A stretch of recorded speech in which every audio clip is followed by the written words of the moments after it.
வீட்ல இன்னைக்கு பொண்ணுங்களே டிமாண்ட் பண்றாங்க. எனக்கு இத்தனை பவுன் போடுங்க, எனக்கு இந்த கார் வேணும், இந்த கட்டில் மெத்ததா வேணும் அப்படின்னு பொண்ணுங்களே கேட்க ஆக்சுவலி என் ஃப்ரெண்டுக்கு நடந்துட்டு இருக்கு. 40ல இருந்து 50 பவுன் நகை கண்டிப்பா வேணும், ஒரு கார் இருக்கணும், அவங்க வீட்லயே ஒரு வீடு இருக்கு, 2 பொண்ணுங்க இருக்காங்க, எனக்கு அந்த வீடை கொடுத்தா நான் இப்பவே கல்யாணம் பண்ணிக்கிறேன், இல்லையா நீ எல்லாம் சேர்த்துட்டு சொல்ல நான் கல்யாணம் பண்ணிக்கிறேன் அப்படின்ற மாதிரி சொல்றாங்க. அப்ப நம்ம என் மருமகளுக்கு நான் போட்டு கூட்டிட்டு வரேன் அப்படின்னு சொல்லுவாங்க. அதுவுமே மறைமுகமா நானே இவ்வளவு போடுறேன், அப்ப கண்டிப்பா பொண்ணு வீட்டுல இருந்து இவ்வளவு போடணும் அப்படின்றத இன்டைரக்டா நம்ம சொல்ற கணக்குல தான் இருக்கு. ஏன்னா இப்ப நீங்க ரிதன்யா நீங்க கேஸே கூட எடுத்துக்கோங்க. அவங்க அப்பா வந்து அவ்வளவு போட்டு கட்டி கொடுத்து அந்த பிரைடா காட்டி பண்ணதுதான் என்ன கேட்ட தப்பு. இப்போ நீங்க கேட்கல, ஆனா இப்போ அப்பா அம்மாவே வந்துட்டு அவங்க சேர்க்கறது நமக்காக தான் இருக்கும், அவங்களே கொடுக்குறாங்கன்ற பட்சத்துல நீங்க வாங்க மாட்டீங்களா? கொடுக்குறாங்கன்ற பட்சத்துல நான் வாங்கிப்பேன். சீரியஸா சொல்றேங்க, எனக்கு பிச்சை போடுறாங்கன்னு வச்சுக்கோங்க, எனக்கு பிச்சையில எனக்கு இவ்வளவு பிச்சை போடுங்க அப்படின்னு சொல்லி நான் கேட்டு வாங்க முடியுமா? இதை விட ஒரு பெரிய மாயை என்னன்னா, லவ் மேரேஜ் பண்ணா வந்து டவுரி தேவை கிடையாது அப்படின்னு சொல்றாங்க. அது வந்து ஒரு 100% வந்து தப்பான ஒரு அனுமானம் அப்படின்னு தான் சொல்லுவேன். சோஷியல் மீடியா பார்த்து நீங்கள் இப்படி ஆடம்பரமாக இருக்கணும்னு இன்ஃப்ளூயன்ஸ் ஆகுறீங்க, வெளியே போகிறதே இன்ஃப்ளூயன்ஸ் ஆகுறீங்க, அவங்கள மாதிரி ஒரு கப்புளாக சந்தோஷமாக இருக்கிறதுக்கு இன்ஃப்ளூயன்ஸ் ஆகுறீங்க. அதே சோஷியல் மீடியாவில் தான் வரதட்சணையால் கொடுமைப்படுத்தி ஒரு பொண்ணு தற்கொலை பண்ணிச்சுன்னு வருது. அதே சோஷியல் மீடியாவில் தான் வரதட்சணையால் கணவர் அடித்து துன்புறுத்தி அந்த பொண்ணை ஃபிசிக்கலாக மென்டலாக அப்யூஸ் பண்ணுற நியூஸும் நம்ம பார்ப்போம். இதெல்லாம் ஏன் உங்களை இன்ஃப்ளூயன்ஸ் பண்ணவே மாட்டேங்குது?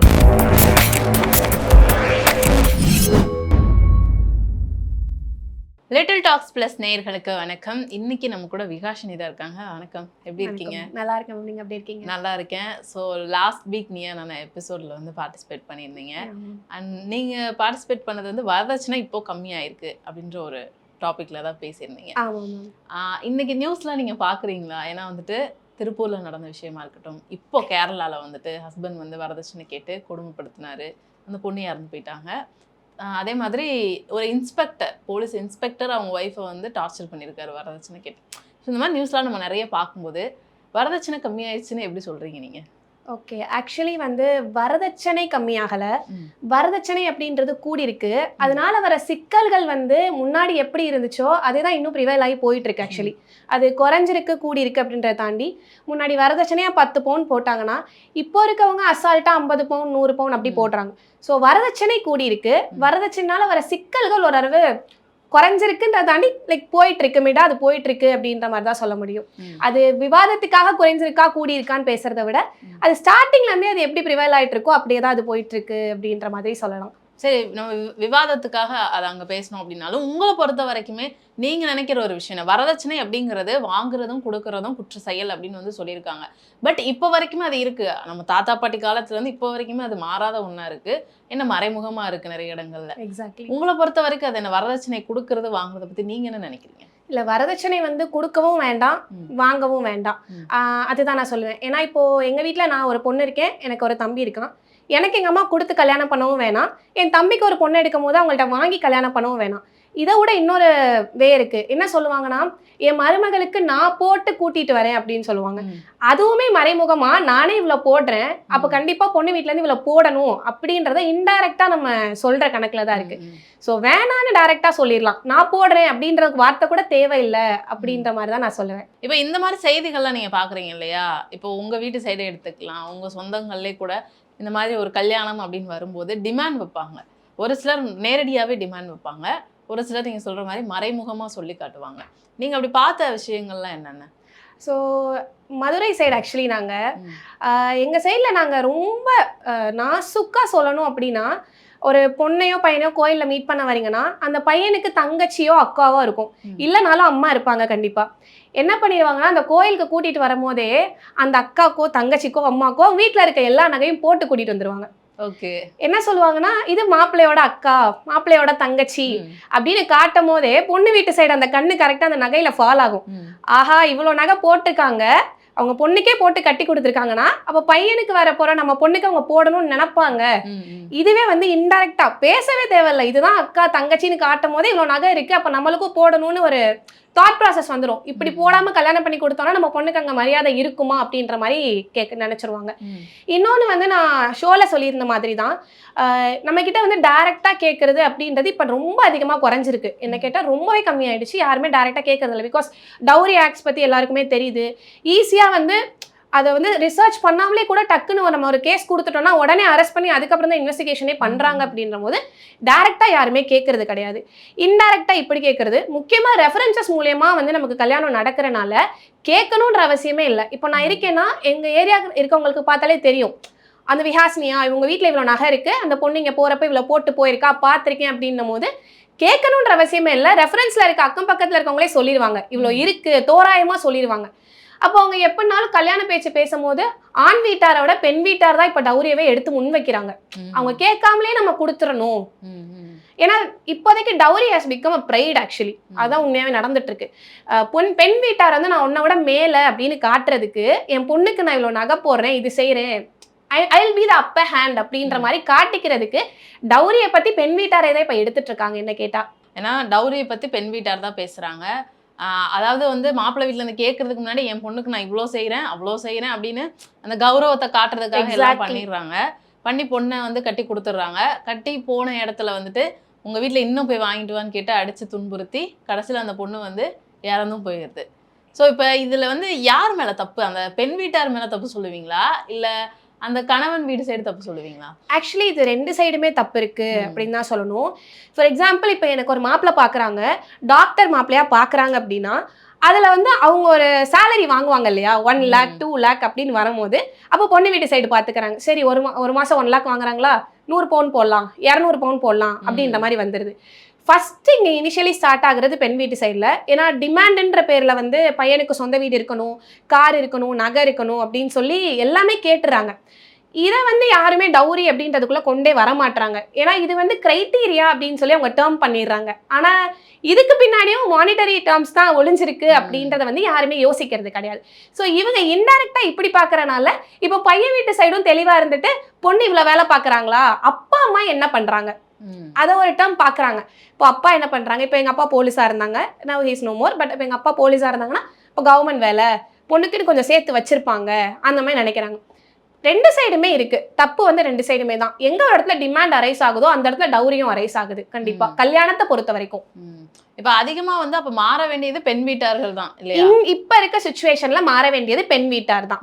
ஏன்னா இப்ப நீங்க ரிதன்யா நீங்க கேஸே கூட எடுத்துக்கோங்க, அவங்க அப்பா வந்து அவ்வளவு போட்டு கட்டி கொடுத்து அந்த பிரைடா காட்டி பண்ணதுதான் என்ன கேட்ட தப்பு. இப்போ என்ன படிக்க வைக்கிறாங்க, என் பொண்ணை நான் படிக்க வச்சிருக்கேன், ஒரு நல்ல ஹேபிட்ஸோட நான் வளர்த்திருக்கேன், என் பொண்ணு ஏர்ன் பண்றா, நீ அந்த பொண்ணு எனக்கு கூட என் ஃபேமிலி கொடுக்காட்டினாலும் பரவாயில்ல, உங்க ஃபேமிலிக்கு கொடுத்தா ஓகே, இதை தாண்டி டவுரி கேட்காதீங்க அப்படின்றத நம்ம ஸ்ட்ரைட்டா. இப்போ ஏன்னா பெண்களுக்கு தான் டிமாண்ட் அதிகம் அப்படின்னும் போது நாங்க கொடுக்க மாட்டோம் அப்படின்னு நம்ம ஸ்ட்ரைட் ஃபார்வர்டா நின்றுட்டோம் அப்படின்னா எதுக்காக நம்ம டவுரி ப்ராப்ளம்ஸ்குள்ள போறோம். பட் இதுக்கு வந்து ஒரு எக்ஸப்ஷனல் கேசஸ் இருக்கு. ஏன்னா லைஃப் இஸ் அன்பிரடிக்டபிள் அப்படின்னும் போது எதுவுமே வேணான்னு சொல்லி கட்டிட்டு போற பசங்க கூட அவங்களுக்கு ஃபினான்ஷியல் கிரைசிஸ் ஏற்படும் போது டக்குன்னு ஒய்ஃப் பக்கம் தான் திரும்புறாங்க. ஆனா அதுக்கு ஒண்ணுமே பண்ண முடியாது. நம்ம டவுரி வந்து அழிஞ்சிரும், போக போக கிராஜுவலா குறையும், இட்ஸ் அன் எவல்யூஷன் அப்படிலாம் சொல்லவே முடியாது. இது வந்து இனிமே வர காலத்துல ஃபியூச்சர்லயும் ப்ரிவைல் ஆயிட்டே தான் இருக்கும் அப்படின்றதான் வந்து நான் நினைக்கிறேன். ஸோ இது வந்து ஒழிக்கவே முடியாத ஒரு விஷயம். சீரியஸா இருக்கு, மறைமுகமா வளர்ந்துட்டு. காஸ்ட் ரிலீஜன் எப்படி நம்ம பாக்குறோமோ அது அழிஞ்சிருச்சுன்னு சொல்றோம், அது அழியாது, அது அழியவும் இல்லை. அந்த மாதிரி தான் டவுரியுமே போயிட்டு இருக்க போகுது. இதோட என்னன்னா சில பேர் என்ன சொல்றாங்கன்னா டவுரியோட தமிழ் வேர்டு தான் வரதட்சணை அப்படின்னு சொல்லி நிறைய பேர் நினைச்சிட்டு இருக்காங்க. ஆனா இது ரெண்டுமே டிஃப்ரெண்ட் டேர்ம்ஸ், அது ரெண்டுத்துக்கும் டிஃப்ரெண்ட் மீனிங்ஸ் இருக்குன்னு நிறைய பேருக்கு தெரியல.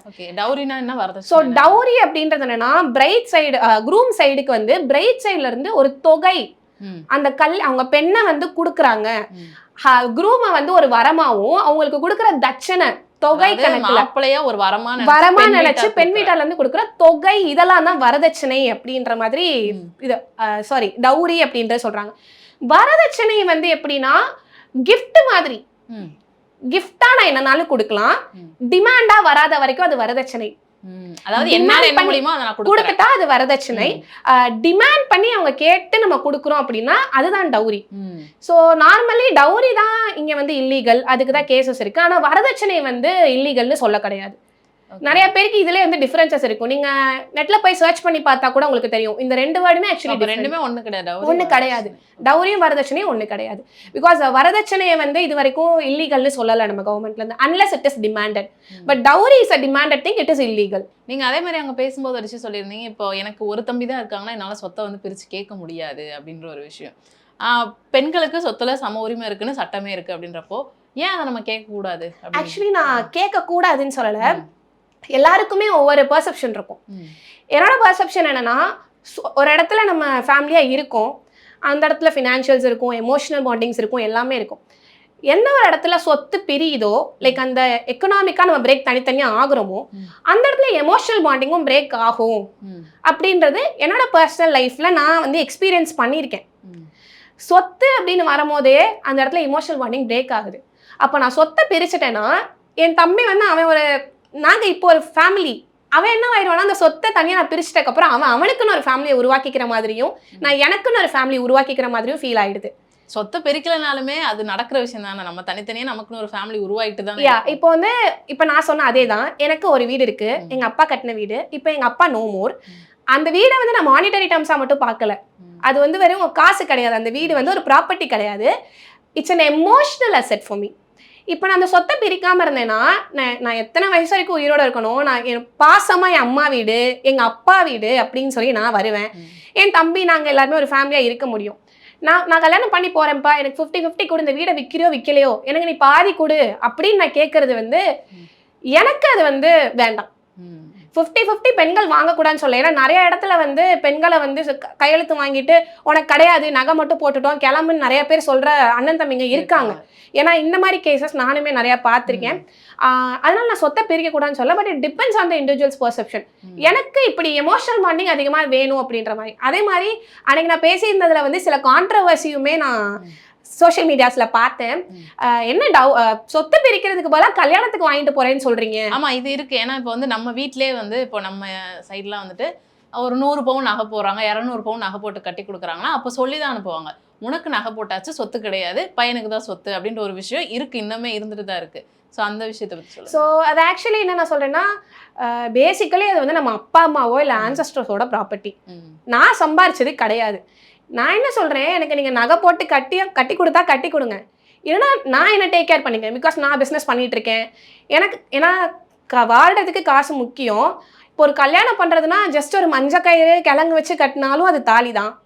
நான் 10 பவுனுக்கு 25 பவுனுக்கு போட்டாலும் அது தாலி தான். இன்னைக்கு யாருமே இப்படி மஞ்சக்கயிறு கிழங்கு வச்சு கட்டுறதே இல்லையே, தான் தாலியே போடுறாங்க. அது அந்த தங்கத்தை கூட நானே கூட என்னால் ஏர்ன் பண்ணி கல்யாணம் பண்ணிக்க முடியும். நீங்கள் எனக்கு நகை போட்டு கட்டி கொடுத்தா கட்டி கொடுங்க, இல்லை கோயிலில் சிம்பிளாக வச்சு பண்ணாலும் பண்ணுங்க, இல்லை நாங்கள் டேக் கேரே பண்ணிக்க மாட்டோம் நீங்கள் பார்த்துக்கோங்கன்னு சொன்னாலும் நான் கண்டிப்பாக அதை ஏற்றுக்குவேன். பிகாஸ் அதில் ₹1 கூட நான் சம்பாதிக்கலை, அது என்னோட அப்பா அம்மா சேர்த்தது.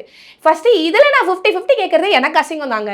ஏன்னா நான் சம்பாதிக்கவே இல்லை. எல்லாரும் சொல்ற மாதிரி லீகலி நீங்க 50-50 எடுத்துக்கலாம் அப்படி சொல்றாங்க, நான் சம்பாதிக்கவே இல்லை, நான் எதுக்கு 50-50 கேட்கணும்? சரி, இப்போ நீங்க கேட்கல, ஆனா இப்போ அப்பா அம்மாவே வந்துட்டு அவங்க சேர்க்கறது நமக்காக தான் இருக்கும், சேர்த்து வைக்கிறாங்க, அவங்களே கொடுக்குறாங்கன்ற பட்சத்துல நீங்க வாங்க மாட்டீங்களா? கொடுக்குறாங்கன்ற பட்சத்துல நான் வாங்கிப்பேன். எனக்கு நீ இவ்வளோதான் கொடுக்கணும், டிமாண்ட் பண்ணி கேட்க மாட்டேன் அப்படின்னு சீரியஸாக சொல்கிறேங்க. எனக்கு பிச்சை போடுறாங்கன்னு வச்சுக்கோங்க, எனக்கு பிச்சையில எனக்கு இவ்வளோ பிச்சை போடுங்க அப்படின்னு சொல்லி நான் கேட்டு வாங்க முடியுமா? இப்போ எங்கள் அப்பா அம்மா நினச்சா எங்களுக்கு ஷேர் கொடுக்காம ஒரு ஆசிரமத்துக்கோ எதுக்காக நான் எழுதி கொடுக்கலாம் தானே. இட் டிபெண்ட்ஸ், அவங்களோட மைண்ட் செட் பொறுத்து தான். நான் கொடுத்தா வேணான்னு சொல்லி அவ்வளோ நல்ல பொண்ணுலாம் கிடையாது, கொடுத்தா வாங்கிப்பேன், பட் நான் டிமாண்ட் பண்ண மாட்டேன். ஏன்னா அதில் ₹1 கூட நான் சேர்க்கலை. எனக்கு கொடுக்குறீங்களா, உங்க பெத்த பொண்ணுக்கு நீங்க கொடுக்குறீங்க, எவ்வளவு கொடுக்குறீங்களோ நான் வாங்கிப்பேன், வாங்க மாட்டேன்னு சொல்ல மாட்டேன். எல்லாருக்குமே மணி தேவை, ஆனா டிமாண்ட் பண்ண மாட்டேன். ஓகே, ஸோ இவ்வளோ நம்ம பேசினதே வந்து அந்த வரதட்சணை, அதாவது அந்த டவுரி அப்படிங்கிற விஷயம் தப்பு அப்படின்னு தான் சொல்றாங்க எல்லாருமே, நீங்களும் அதான் சொல்லியிருக்கீங்க. உங்களுக்கு கல்யாணம் ஆயிடுச்சா? இல்ல, இனிமேல் தான். ஸோ உங்களுடைய கல்யாணத்துக்கு அந்த ஒரு டவுரி அப்படிங்கிற ஒரு விஷயம் வந்து என்ன பண்ணுவீங்க? ஆக்சுவலி பேசிட்டு தான் இருக்காங்க. ஸோ எங்கள் அம்மாவே தான் சொல்லுவாங்க என்னன்னா, லைக் நான் வந்து என் பொண்ணுக்கு 100 பவன் போட்டு கல்யாணம் பண்ணி கொடுப்பேன், பையனுக்கு ஒரு வீடு இப்போ இருக்குது, ஸோ பொண்ணுக்கு ஒரு வீடு கட்டி கொடுக்கணும்னு இருக்குது அப்படின்ற மாதிரிலாம் சொல்லிட்டு இருந்தாங்க. Like I am not into arrange marriage செட்டப்லாம் நமக்கு வந்து இஷ்டம் இல்லை. ஏன்னா லவ் மேரேஜ் பண்ணி அட்லீஸ்ட் ஒரு 50% தெரிஞ்ச, லவ் மேரேஜ் பண்ணி நம்ம ஒரு 8 years 10 years லவ் பண்ணுறவங்களே மேரேஜ் லைஃப்குள்ளே போனதுக்கப்புறம் என்னடா இத்தனை வருஷம் லவ் பண்ணோம், இவ்வளோதான் இவங்களை பற்றி தெரிஞ்சிருக்கான்னும் போது அரேஞ்ச்டு மேரேஜ் செட்டப்குள்ளே போகிறதுல எனக்கு இன்ட்ரெஸ்ட் இல்லை. So if I meant love marriages அப்படின்னா கண்டிப்பா என்ன லவ் பண்ற பையன் வீட்ல இருந்து எதுவும் டிமாண்ட் பண்ணக்கூடாது. எங்க வீட்லயும் நான் இவ்வளவு போடுவேன்னு சொல்லக்கூடாது. ரெண்டு பக்கமே டிமாண்ட் இருக்கக்கூடாது. அதே மாதிரி இப்ப எங்க அம்மாவுமே பையன் இந்த வேலை தான் பார்க்கணும், இவ்வளவு சம்பாதிக்கணும் அப்படின்னு கேட்கக்கூடாது. ஏன்னா திரும்பவும் சொல்றேன், என்னை படிக்க வச்சிருக்காங்க, என் தம்பிக்கு எப்படி இம்பார்ட்டன்ஸ் கொடுக்குறாங்களோ அதே மாதிரி தான் எனக்கும் இம்பார்ட்டன்ஸ் கொடுக்குறாங்க. என்னை படிக்க வச்சிருக்காங்க, என்னால என்னை வந்து பார்த்துக்க முடியும். ஸோ அப்படின்னும் போது பையன் வீட்டில் எங்க அம்மா கேட்க வேணாம், என் பொண்ணுக்கு இவ்வளோ போடுவேன்னு சொல்ல வேணாம். அவ்வளோதான். இது வந்து பேசிக்கலி கரெக்டாக இருக்கும். இப்படி தான் நான் ஃபாலோவும் பண்ண போகிறேன். ஏன்னா இதெல்லாம் கூட என்னன்னா, நான் ஒரு ஈவென்ட் மேனேஜர். ஆக்சுவலி நாங்கள் ஒரு ஈவென்ட் மேனேஜ்மெண்ட் கம்பெனி வச்சு ரன் பண்ணிருக்கோம். முன்னாடிலாம் இந்த சீர் பரப்புறது, அப்புறம் இந்த தட்டு எடுத்துட்டு வைக்கிறதுக்கெல்லாம் பிளேட் டெக்கரேஷன் வந்து பழங்கள் வச்சு, பூக்கள் வச்சு, டால்ஸ் வச்சு கேட்பாங்க. இப்போ என்ன கேட்குறாங்கன்னா, அவங்க போடுற நகைகளை வச்சு பிளேட் டெக்கரேஷன் பண்ணணும், ஷோகேஸ் பண்றதுக்காக. அந்த பிரைடு வந்து அவங்க கல்யாணத்துல போட்டிருக்கிறது எல்லாமே இமிடேஷன் ஜுவல்லரி. ஆனா அங்க எல்லாருக்கும் ஷோகேஸ் பண்றது வந்து கோல்ட் ஜுவல்லரி. அவங்க என்ன போடுறாங்க வரதட்சணையா, அதாவது ஒரு ஷோகேஸ் பண்ணணும் அப்படின்னு நினைக்கிறாங்க. இதுவே வந்து ஒரு சொசைட்டல் பிரஷரை தான் கிரியேட். அந்த மாதிரி என்னென்னலாம் இப்ப அந்த சீர் கொடுக்கறதுல என்னென்ன எவால்வ் ஆயிருக்கு? இது ஒன்றும் இல்லை மேம். ஆக்சுவலி என்னன்னா, அது ஒரு ஸ்பெண்டிங் ட்ரெண்டுக்குள்ள எல்லாருமே மூவ் ஆயிட்டு இருக்கோம். என்ன நினைக்கிறாங்கன்னா, நான் எவ்வளவு முன்னாடிலாம் நான் பணக்காரனா இருந்தா எதுவுமே வெளியே காமிக்க மாட்டாங்க. ஒரு செயின் போட்டு போறது, என்கிட்ட ஒண்ணுமே இல்லை அப்படின்னு சொல்லி தான் சொத்து சேர்ப்பாங்க. இப்போ இருக்கவங்க என்னன்னா, நான் ஒரு 20,000 சேலரி வாங்கினாலும் அந்த 20,000 நான் எவ்வளோ வந்து என் லைஃப் ஸ்டைலை மாற்றிருக்கேன் அப்படின்றத வெளியே காட்டணும்னு நினைக்கிறாங்க. இப்போ எங்கள் மதுரையிலேயே நீங்கள் தமுக்கம் அப்படின்னு சொல்லிட்டு ஒரு இடம் இருக்கும். தமுக்கம் ground, like it's a convention centre மாதிரி. அங்கே இது வரைக்கும் ஒரு கல்யாணம் நடந்ததே கிடையாது. பட் இப்போ ரீசெண்டாக அங்கே ஒரு பொலிட்டீஷியனோட பொண்ணுக்கு கல்யாணம் நடந்துச்சு. Such a grand manner. எனக்கு என்னன்னா, ஒரு நாள் கூத்துக்கு இவ்வளோ செலவழிக்கணுமா அப்படின்ற மாதிரி. ஈவென்ட் மேனேஜ்மெண்ட் ஃபீல்டை பார்க்க வரைக்கும் இப்போ இந்த லாஸ்ட் 5 இயர்ஸ்ல நிறைய எவல்யூஷன் நடந்திருக்கு. பர்த்டேஸ்க்கே சாதாரணமாக 25,000 ரூபாய்க்கு டெக்கரேஷன் மட்டுமே கேட்குறாங்க. சாதாரணமாக 25,000க்கு டெக்கரேஷன் தீம்டு செட்டப்ல பண்றாங்க. அப்படின்னும் போது இப்போ நீங்க யோசிச்சு பாருங்க, ஜஸ்ட் பர்த்டே. ஸோ வெட்டிங் அப்படின்னும் போது 25x அதிகமாகுது. டக்குன்னு ஒரு டெக்கரேஷன், வெட்டிங் டெக்கரேஷன் பார்க்குறாங்க. நான் வந்து ஒரு ஹெவன்குள்ள இருக்கிற மாதிரி இருக்கணும். சீரியஸா அங்க ஷோல பேசியிருந்தாங்க, கல்யாணத்து மூலியமா நீங்க வாங்கிட்டு போறீங்க, உங்க சொத்தை தான் அழிக்கிறாங்க. அது எல்லாமே ஒரு விதத்துல கரெக்ட் தான். ஏன்னா ஒரு நாள் கூத்துக்காக நிறைய செலவு பண்றாங்க. ஏன்னா இத்தனை நாள் வந்து பெண் வீட்டாரை வந்து கொஞ்சம் கீழே வச்சிருந்தாங்க. அப்படிதான் பேசிக்கா நம்ம சமூகத்துல சொல்றது, பொண்ணு வீடு அப்படின்றனால. இப்போ நான் அப்பர் ஹேண்டுன்னு நான் காட்டணும், அப்ப நான் என்ன பண்ண முடியும்? போட்டி வந்துருச்சு. நீ பெருசா அப்படின்ற போட்டி நடக்குது. ரெண்டு பக்கமே ஈக்குவலா. அதாவது முன்ன வந்து வரதட்சணை அப்படின்றது இல்லாதவங்க, போட முடியாதவங்க கிட்ட வற்புறுத்தி வாங்குறதை தாண்டி இன்னைக்கு பெண் வீட்டாரே டிமாண்ட் வாண்டடா வந்து கொடுக்குறேன் உங்களுக்கு. ஏன்னா இது எங்க வீட்லயே அப்படிதான் நடக்குது. அம்மாவே அப்படிதான் சொல்றாங்க, கார் கொடுப்போம்ப்பா, வீடு கட்டிடலாம்ப்பா, 100 எதுக்கு அந்த கௌரவத்தை காட்டுறதுக்காக. ஏன்னா என்னால முடியாதுன்னு தெரிஞ்சுமே, என்னால இதுக்கு கஷ்டம் தான், என்னால வந்து ஒரு 50 பவுன் தான் போடணும்னா நான் வந்து ரொம்ப பெருமையா இல்ல நான் 100 பவுன் போடுறேன், கார் கொடுக்குறேன்றது ஒரு கௌரவத்தை காட்டிக்கிறது. சீரியஸ்லி இது வந்து இன்னொரு இடத்துல எங்க பொண்ணு வீட்டுக்கே பேக் ஃபயர் ஆகும். இது எப்படின்னு பாத்தீங்கன்னா, சொல்றப்ப இப்படி எல்லாட்டையும் சொல்லிடுவாங்க. சொல்லிட்டு சில வீட்டுல 2 பெண் குழந்தைகள் இருப்பாங்க. அப்போ மூத்த பொண்ணுக்கு என்ன பண்ணிடுவாங்கன்னா, தடால் புடலா செஞ்சிருவாங்க, சொன்ன மாதிரி செஞ்சிருவாங்க. கூட மாப்பிள்ளை வீட்டுல நீங்க 50 பவுன் போடுங்கன்னா நாங்க 52 பவுன் போடுறோம், 2 பவுன் எக்ஸ்ட்ரா அப்படி கொடுத்துருவாங்க. 2வது பொண்ணுக்கு நிறைய சிக்கல்களை இது பண்ணுவாங்க. அப்ப என்ன ஆகுதுன்னா, 2வது பொண்ணு வீட்டுல வந்து உங்க அக்காக்கு மட்டும் இவ்வளவு எக்ஸ்ட்ராவா போட்டாங்க, உனக்கு ஏன் போடல, போய் வாங்கிட்டு வா, அந்த இது நடக்குது. அந்த மாதிரி பேக் ஃபயர் பொண்ணு வீட்டுக்கே ஆகும். இவ்வளவு சொல்லுவோம் செஞ்சிருவோம்னு சொல்லிட்டு கடைசியில அவங்களாலே பண்ண முடியாத நிலைமைக்கும் போய் நிக்கிறத பாக்குறோம். ஸோ அதான் இன்னைக்கு வந்து சொன்ன மாதிரி ஒரு பர்த்டேக்கு 25,000 செலவு பண்றாங்கன்றப்போ இன்னைக்கு எல்லாரோட மைண்டுமே வந்து ஒரு ஆடம்பரம், பிரம்மாண்டம் அப்படிதான் பழக்கப்பட்டுருச்சு எல்லாருக்குமே.